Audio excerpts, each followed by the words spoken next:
Hi, everyone. Welcome to Blockchain Value. My name is Olga Mack. I am your host, and today we have a fantastic guest. She is perfect to talk about how to build in Web3, how that is different from Web2, what opportunities are in during the down cycles, and all kinds of other things. Two things to keep in mind to make sure you make the most out of this conversation. One, if you have questions or comments, definitely engage. I find that people who interact, ask questions, really just get a whole lot more out of the conversation. And this conversation is for all of us and for you specifically to make sure that we can collectively and individually learn together. And two, if guests who come to my show inspire you and learn and you can learn something from them, and you know other people who are building, supporting builders, and doing wonderful things in Web3 and would love to see them on the show, let me know who they are. I take active nominations, and I definitely take active nominations for yourself. It is absolutely an act of courage to nominate yourself. So if you're doing something exciting, definitely nominate yourself. If you know someone who's doing something exciting in Web3, definitely nominate those folks as well. This way, we can learn from the best and we can learn together. Without further ado, I am so excited about this conversation. Tegan, I've known you for a while. You've been an active builder in the space. Tell us more about yourself. Yeah, absolutely. So I grew up in a small town in Ohio. I really appreciated that upbringing, but I knew that I wanted to pursue something greater, something in the business world. So I moved to New York City on a full scholarship and I went into the banking industry. So I was in investment banking at Bank of America and then sales and trading at Barclays. I spent about 6 years on Wall Street. And I've recently been watching the show Industry on HBO, and it's like bringing back PTSD memories from my time in banking. But it was a great experience just to have that time and kind of learn and see everything from the inside of an investment bank. And then from there, I learned about Ethereum in 2016. I had known about Bitcoin since 2011, but I didn't really dive in until Ethereum, until I kind of saw the opportunity to create a new financial system and a new internet. And here we are, 6 years later doing that. So it's a really exciting time in the Web3 ecosystem. And I am a co-founder of Edge and Node, the initial team behind the graph. And I've had a long career in the crypto space. Really cool. Tell us more about the graph and the Edge and Node. What is it? What's the purpose? Where you've been, and where are you going? Yeah, absolutely. So the graph is a protocol. It's a open data layer. So the graph kind of sits on top of blockchains and makes it really easy for developers to build applications in the Web3 space. And then it makes it easy for users like us to use those applications. And so there's over 59,000 subgraphs, which are open APIs, kind of a proxy for a decentralized application that are built on the graph, using the graph, and over millions of users use those applications. And so people always ask me, like, where is Web3? How do I access it? It's the same way that you access any application on your smartphone. Those are only that the applications are decentralized. And so there's no central point of failure or central point of authority that can kind of take you off those applications like you have with Facebook or Twitter or different platforms that we see in Web2 today. And so kind of what the graph does, just double clicking, the graph organizes data and it makes it data easy to access. So similar to what Google does for Web2, where they organize that data and then you can search that data. The graph does that for Web3. It's just organizing data very simply. And decentralized applications are really crucial to ensure that users are using those applications directly, as opposed to a powerful for-profit company kind of continuing to keep the power. Oh, I love that. So, who are the users and what are they using it for? Yeah, great question. So there are use cases for these applications all across the curve. So there's decentralized finance. So like a Uniswap uses the graph to be able to identify the pricing data of a like ERC20 token. So anytime we go to Uniswap to trade one token for another, it's pulling that information from the graph. It's the fastest way to get like on-chain data real time. Another example is within the NFT space. So a lot of NFT marketplaces and applications use the graph. Art blocks is one example of this. So anything from being able to see how much did an NFT recently sell for. And an NFT, it's kind of like a non-fungible token, or you could think of like digital art or in-game collectibles. And so you can see how many NFTs are in your collection, what price they recently sold for, what price you bought them at, what price they're currently trading at. So it's really just all of the data that's on the blockchain is accessible via the graph, via a subgraph. And then there's use cases in gaming, in the metaverse. So really every use case that we've seen, social media as well.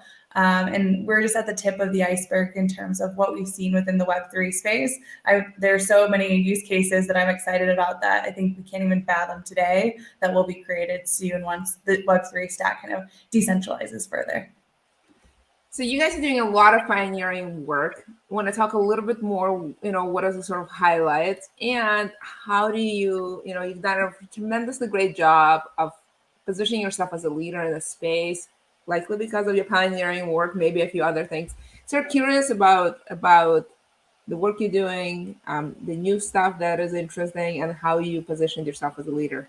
Yeah, absolutely. I think it's really easy to build centralized in a centralized way because we've been doing it for so long. Like the internet today is highly centralized. In the Web3 space and what we're doing today, we really are pioneering this technology. It's never been done before. We're figuring things out that have never been seen before. And we're doing that for this space, right? To kind of decentralize the internet so that we can give the control and the power and the decision making back to users. And so I would say like that's kind of what we're doing within the graph ecosystem and really focused on kind of decentralizing further. And I think like people think decentralization is like a button you press, but it really is kind of this journey that we're all on together. And certain things are highly decentralized and other things need to be further decentralized. So that's really what we're working on. Really cool. So the one thing I think we have to talk about, because it's hard not to talk about it, is the sort of down cycle in the economy and crypto market specifically. And I hear all the times builders see it as an opportunity. Do you have a point of view? Absolutely. Yeah. I personally love building during down cycles and bear markets. I think bull markets are exciting because everyone across the world, like we hit the masses, right? And everyone's really excited about the ecosystem in the space. But there's a lot of, I guess, scams during bull markets. There's a lot of people that kind of try to come in and take advantage of the fact that because this is a new technology and there's a lot of money flowing for value, that they're not going to provide value and they're just going to come and try to extract as much money as possible. And during the bear market, those individuals, they leave the space for the most part. And so it's really nice because you're not pulled in 90 directions as a builder. There's less distractions and you're just focused on providing as much value as possible. During down cycles, there's kind of this flood to value, like value creation for developers, value creation for users, as opposed to like fluff. And I think, if you're not really providing value, it's easier to coast during a bull market and it's less easy during a bear market. Really cool. But it's not all rosy, right? There are downsides to this. What is, I mean, I definitely hear the upside, but what is, obviously there's a lot of folks losing money and anxiety and all kinds of things. What is the downside from the sort of builder's point of view? Yeah, it's a great question. Easier if you were, not being in the down cycle. Yeah, and I think from the builder standpoint, like we see the future, we see what's possible with this, and so we keep building because we're eager and excited to get to that future. And if you don't believe in the space and you're just in the space for money, then you tend to go away. But there are downsides to it, right? Like there's less money in the ecosystem, there's less money flowing. Some projects will even run out of funding, right? So as a startup, you need to have fiat for your burn, like the amount that you spend every month. You need to make sure that you have enough runway to make sure that you can kind of survive during any down cycle. And so you usually want to hold about like 1 to 3 years, I would say, in fiat. 2 is definitely the sweet spot. And so some projects didn't prepare for the down cycle, and so they'll run out of funding. And there's also a lot of layoffs that we've seen, like Coinbase and OpenSea have done layoffs within the industry after we kind of went into this downturn. And you've also seen, we've seen a liquidation cascade with Terra blowing up, and then centralized finance like Three Arrows Capital and Celsius, they went bankrupt, and people have money stuck in there, and it's going to be stuck for a long time because bankruptcies take a very long time to kind of shake out, right? Like even with the Mt. Gox bankruptcy or hack, that's still today being finalized. So I think that there are definitely cons to the down cycle as well.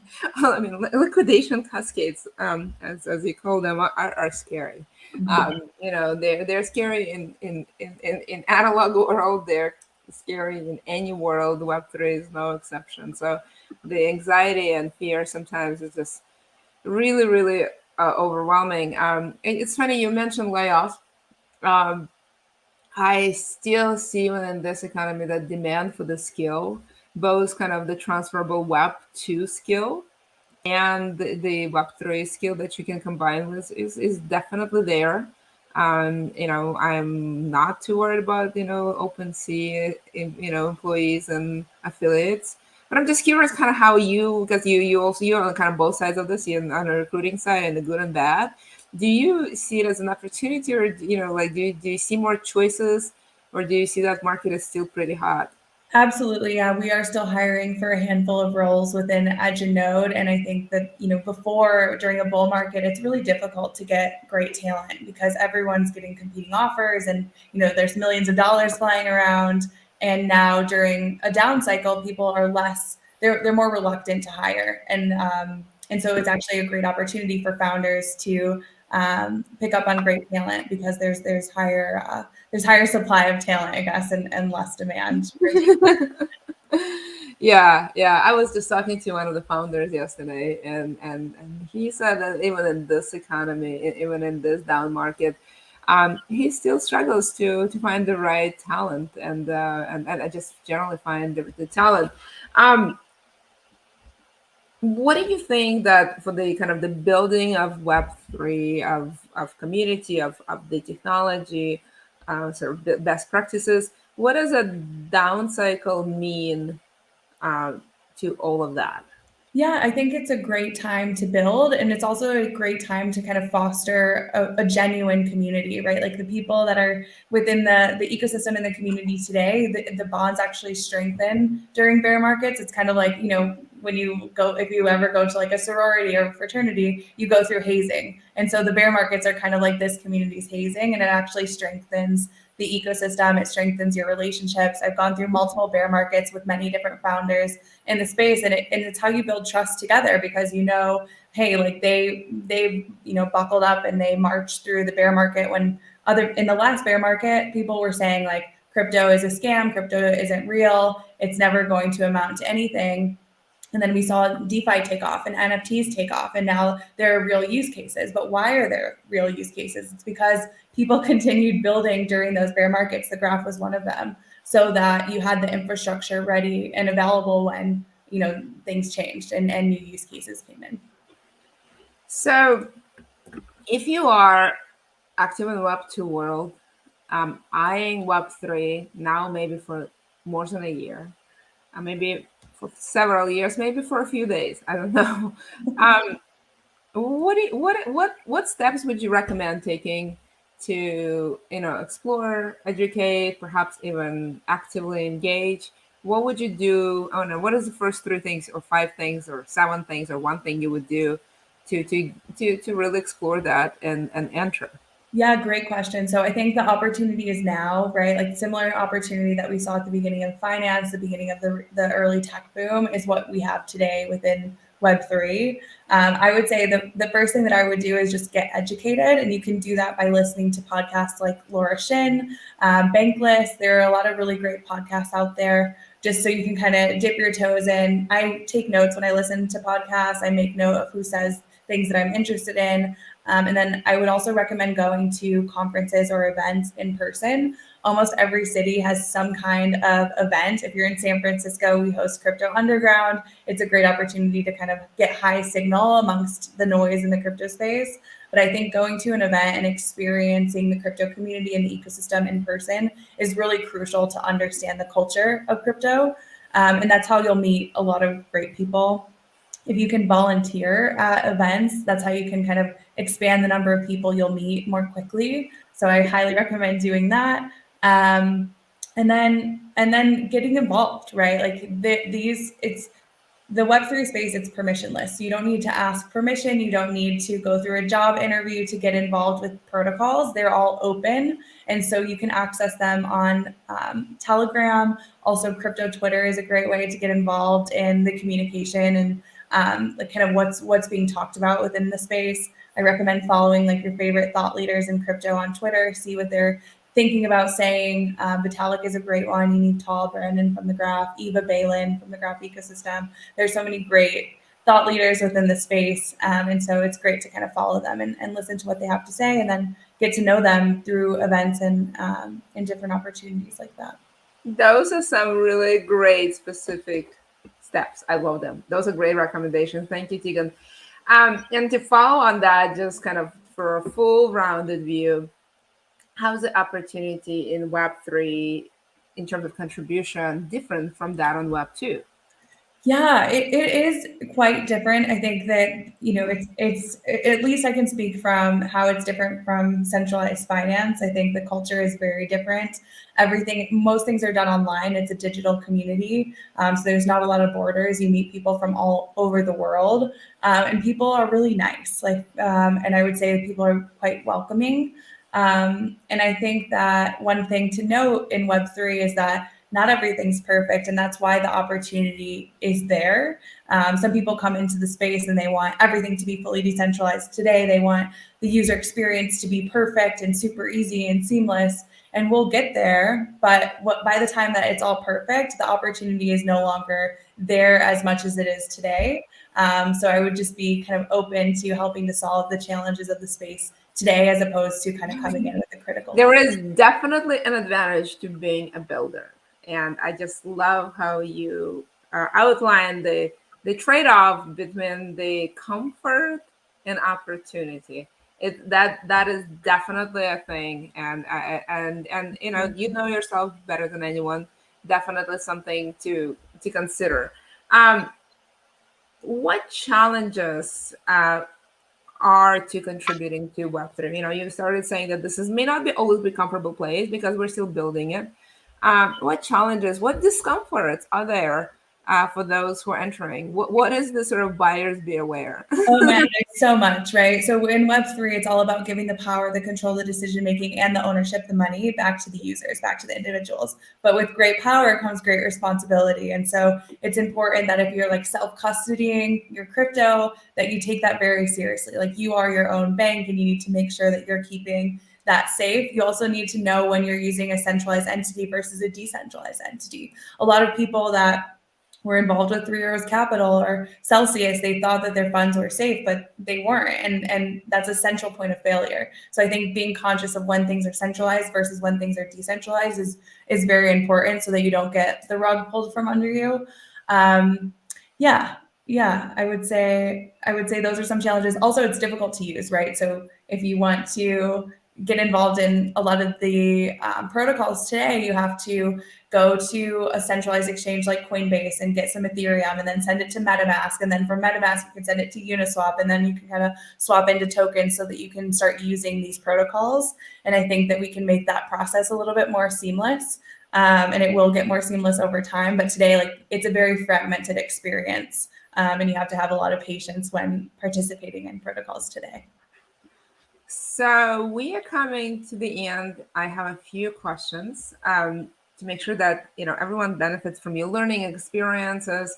Let me ask you this: what advice would you give to somebody who wants to be full-time, who's today full-time in the Web2, considering joining Web3 movement?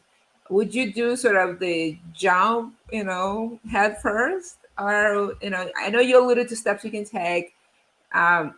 But I'm just curious, how would you think about it? Yeah, absolutely. I think the best thing that you can do is make a decision quickly, because decisions aren't forever. When I left Wall Street, everyone freaked out. My managing directors freaked out. My parents freaked out. They said, this is so risky. What are you doing? And I think like risk is an illusion. And in my mind, it's actually more risky to stay at a bank, which is becoming more and more outdated by the moment, than to join a new ecosystem where we're pioneering technology. And so my biggest piece of advice is to make a decision quickly. You can course correct if you don't like that decision. My first role in crypto lasted 3 months. I was building on centralized infrastructure. It was not a great place for me ideologically, but I didn't know that at the time. And so the best way to get involved is to just do it, to kind of dive in. During a bear market, you always want to make sure that the projects you're joining, they have runway. You want to be knowledgeable about like their monthly burn and how much runway that they have. So I recommend asking that during the interview process. So that way you're making an educated decision. But yeah, make decisions quickly, focus on protocols. Don't join like a Web 2.5 company that's bridging to the space. Like dive in, focus on protocols, and just add value. Make sure that like what you're joining, that you're adding value, that there's a problem that you're actually solving for people, as opposed to like just having a company to look for a problem. Yeah. Web3. Well, you actually let me follow up on something, because you said risk and an illusion. And I was like, should I let it go or should I not? I'm not going to let it go. Let's talk about risk and why you think it's an illusion. And you sort of alluded that, look, I mean, you're taking a risk either way. But why don't you elaborate on that statement? Yeah, I just think that in that instance where my parents kind of thought that me staying at an investment bank is safer than joining crypto, I would actually argue that it's less safe, because banks are so outdated. Like the tech stack inside of banks is incredibly outdated. Stuff breaks all the time. Like you do a trade, like T+2 settlement, so it's supposed to settle in 2 days, but then you find out that something broke, in middle office, and you have to go figure out how to fix that because the tech stack is so old. And in Web3, like with DeFi, like these banks are prime for disruption and for innovation. And I think that like the role of the investment bank isn't going to play as big of a role in this decentralized finance future, because you don't need it as much. And so the banks are actually probably going to go through much more layoffs. You're not going to get paid what you deserve to be paid at a bank, because most of the money is funneling up to the top of that investment bank. And in Web3, that's not how it is, because it's peer-to-peer, it's a meritocracy. And so I would say it's more risky to stay at a centralized bank than it is to join the Web3 ecosystem, in my view. I love I'm going to follow up on another thing. You said it's a meritocracy. Why do you think the structure lends to kind of more merit-based systems? Yeah, because what we're building, as long as you're building true Web3, it's peer-to-peer. And so there's no centralized company taking money from you. So within the graph ecosystem, as an indexer, you're providing the value, and as a user, you're paying for queries, or as a dApp developer, you're paying for queries. And there's no like graph centralized company that takes a percentage of those profits or of those fees. It goes peer-to-peer from the person providing value, from the person that is paying for that value. And so that's why it's in Web3, it's more of a meritocracy, because it's about the value that you create and contribute, and then you're paid directly for that. Whereas with an investment bank, you might do like, $2 million in deals or $10 million in deals, and you get paid like a tiny, tiny, tiny fraction of the value that you create for that bank. And the majority of the money goes up to the top of the bank. And for you to get there, you need to spend 25 years of your life at that bank. And in Web3, it's instant. Like you don't need to go through the Series 7, Series 63, and then you're actually paid commensurate to the value that you bring. So it's pretty powerful. So I'm going to end on the community, because community is sort of a marquee thing in Web3. Actually, let's start with the definition. What does it mean? Because I feel like community is this like amorphous term that means all kinds of things to all kinds of people. So let's talk about what it is. And then how do you find your community, your tribe? Yeah, I think community really comes down to kind of this sense of belonging and purpose with like other individuals. And so in Web3, community is extremely important. And this is one thing that a lot of people that come from traditional companies don't really understand until they actually go to an event. But in Web3, it's really all about the community. And we no longer need like centralized companies that are tens of thousands of people large anymore. We can have huge communities of contributors that are millions and someday billions of people participating together. And it doesn't matter where you're from, the color of your skin, your gender, how much money you have, like it's permissionless, so everyone can participate. And that's really like what these protocols are for, is for the community and service to the community, to give the community back the power, as opposed to like a for-profit company wanting to keep the power and all the money. So very interesting. Clearly community is sort of very important. It's important, as you said, to foster a sense of belonging, but it's also important for all kinds of other things, including building. What role in this Web3 world, other than you kind of have to experience for yourself when you go to an event and feel part of it, what role does community play, and what are you doing to make sure that you facilitating that community, you growing that community, you maintaining that community? Yeah, well, the great thing about Web3 and crypto is you don't have to be in person. You can be online. So there's like within the Graph ecosystem, the Graph Twitter has over, I think 250,000 followers, and the Telegram has over 30,000 individuals, and the Discord has like multiple thousands. And so people participate in the Graph community via these online platforms, but they also can go to things like Graph Day or things like DevCon within the Ethereum ecosystem to like see their friends in real life. Like you oftentimes meet people on the internet, and then later on you'll be able to meet them in person. And so with the Graph ecosystem, it's incredibly important that we're fostering that community, that people feel that they have a place in the community, but also that the community is participating in the protocol. And there's multiple ways that you can do that within the Graph ecosystem. You can do it as a delegator, which is like the least technical role. You just choose an indexer that you believe in, and then the indexer shares rewards with you for helping them increase their stake and helping them secure the network. And so there's a lot. I think there's over 10,000 delegators today within the Graph ecosystem, which is really exciting. There's over 160 indexers. And so I always say like Web2 has one Google, the Graph has over 160 Googles, because there are all of these indexers participating in the Graph ecosystem. This was a great conversation, Tegan. I knew I would enjoy it. I just did not expect that I would enjoy it that much. It's almost as good as when I had dinner with you, almost, because I really enjoy, talking to you in person. So thank you so much. This has been great. I want to make sure that you have an opportunity to say goodbye, and maybe like leave with a few nuggets, for the folks that join us in the conversation today, that will be watching the recording or listening to the recording, if they get nothing else from the conversation, and by the way, this conversation was nuggets full. What is one or two or three things that you recommend?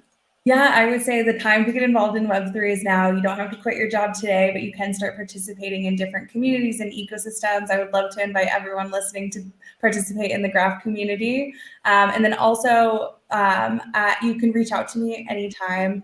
I'm tegankline.com. My website's tegankline.com. And if you go there, you can actually send me an email, and I'm always happy to take informational interviews with anyone that's hungry and driven and trying to get involved in the Web3 ecosystem. And then I also recently created a TikTok. I'm at the Kline Venture, and I talk a lot about Web3 and just kind of helping to provide some signal amongst all the noise, especially on TikTok, because some creators are paid to like promote tokens, and oftentimes the tokens that pay to promote, they don't have any value. So I wanted to kind of come on there and just help share some knowledge about the Web3 ecosystem and community. So definitely follow Tegan and the work she's doing in Graph, and all the fantastic things that she gets out. She does go to various events. She will be at a Stanford event very soon. And I have seen her in action, talking to folks who are considering entering the field, and meeting them at the gate. She's a fantastic person to meet you at the gate, so I highly recommend her. Thank you so much. This was a wonderful conversation. I really appreciate you joining me today. I certainly had a lot of fun. Viewers, listeners, thank you so much for joining as well. This conversation was full of nuggets. The future belongs to builders. I love Tegan's attitude that it's never too late, too early to enter, and you don't have to dive head first. You can learn at your leisure with your web too, or maybe even more analog job, and be part of the community and be part of the building. Again, I'll invite you to find folks like Tegan who I can interview and we can learn together. And with that in mind, thank you so much for joining. I very much appreciate your time and we'll look forward to further conversation. Thanks, everyone. Bye.